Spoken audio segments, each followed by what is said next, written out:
Today I'm with Greg Jamieson from Jamieson Fisher, Solicitor and Accountants. Hello, Greg. Hi, Brian.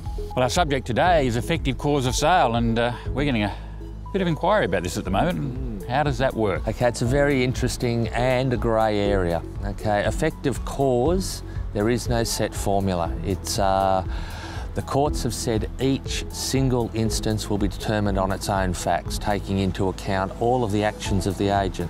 And what the courts look at is that they know the agent might not be the sole factor in a sale. It may be some negotiations between the respective solicitors, it may be comments from bankers, it may be accountants involved. So there are a number of parties that can be involved in what is the final outcome of a sale. The normal question we would have when they ring in would be, I've just signed up an exclusive agency and they're with another agent prior, and one of the buyers from the other agent has come through and they're wanting to buy now. It's a very typical one. And what everybody looks at is says, well, the second agent has an exclusive agency agreement, so therefore they are 100% entitled to their commission. Now that's the general thinking, because they've sold it to that person who has been introduced to the property. The real test is, what did the first agent do?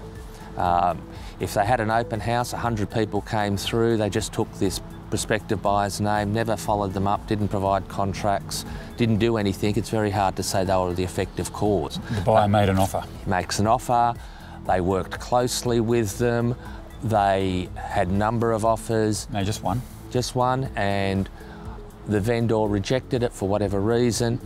As long as the first agent can show they continued to try and work with that buyer never lost interest in the property, they were always going to buy, it's just what price it was going to finish at. Those are circumstances where the first agent is looking at having a strong claim. It's not guaranteed, but it is a strong claim. Timing, so it may be that the first offer came in 2 weeks ago and the buyers come back 2 weeks later and put a higher offer in with the new agent. Again, the courts will look at how much work the first agent did. Certainly getting a higher price is indicative that they didn't conclude the sale. One of the other things that a lot of people forget is that there's two limbs to an agent's commission. First, there's entitlement. Now that's a valid agency agreement, that they've actually done the work and they've introduced and effectively introduced the person and it's the effective cause. That's one limb. But the other limb is actual what is the quantum they're entitled to for the services. So the contract says I'm entitled to 2% plus GST. The tribunal actually has the discretion to say, yes, you're entitled, but given the circumstances, we're only going to award you 50% of the commission, or 10%. The tribunal has that discretion, which a lot of people are not aware of. So in a circumstance, they may look and say, the first agent did all the work and effectively introduced that person who was always going to buy the property. The second agent then has a valid agency agreement, sold the property and pursuant to the contract is entitled to commission.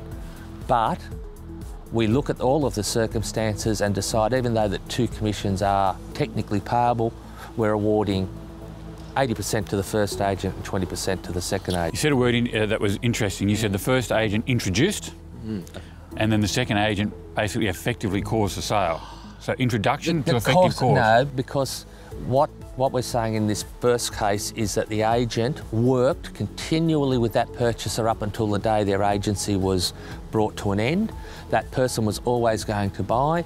The first agent has written to the vendor and said, thank you for giving us the opportunity. We remind you that we introduced Mr. Smith to the property. He is still interested and he is going to buy the property. Once the price is concluded, we would ask that you exclude them from any future agency agreement.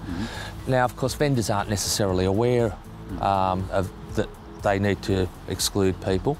That first agent, by doing that, sets themselves up for a stronger potential claim to show they were the effective cause, and they're being realistic. They're saying only Mr. Smith, not the other 99 people who looked at the property. Mr. Smith is the person we've effectively introduced. So let's go to the flip side of that, and you being the conveyancing lawyer. In the contract, it mentions that the purchaser warrants, they haven't been introduced to the property by another agent. So you've heard that they've changed agency, and you've taken the idea that they have been introduced by one, effective cause by the other. This is in the contract, purchaser warranting. What would you suggest for the agents to do? The solicitor for the purchaser should be asking the question whether they've looked at the property with another agent and having that clause excluded. Okay, that you as the vendor solicitor wouldn't allow that, would you? No, well, again, this is where it becomes a negotiation point, and a good solicitor will get the agents to come to some sort of conjunctional arrangement. The vendor's solicitor can't force them to do that, but as a good commercial practice, what that split is, that will depend on the circumstances and how much work is done by the respective parties. And how good the negotiation is of the agents, yeah. But unfortunately, these matters do end up in the tribunal from time to time, where the second agent is steadfast that they will not take a split, or the first agent isn't satisfied with the amount. Ends up in the tribunal, and unfortunately the purchaser can also be dragged along as a party, because the vendor will say, well, you warranted, you weren't introduced by this first agent, so you have to pay the commission. There are instances where the purchasers have been forced to pay part or all of the commission. So I think we go back where we started. Each case is taken on its merits. Very much so. And again, it all comes down to agents keeping good file notes, good diary notes, who they've introduced, what they've done in each respective instance. In all the cases that we know of, most of them are negotiated between the agents, so that they share the commission and let the sale go through and everyone wins. On a smart commercial basis, that's the best result for all parties. Greg, thank you very much.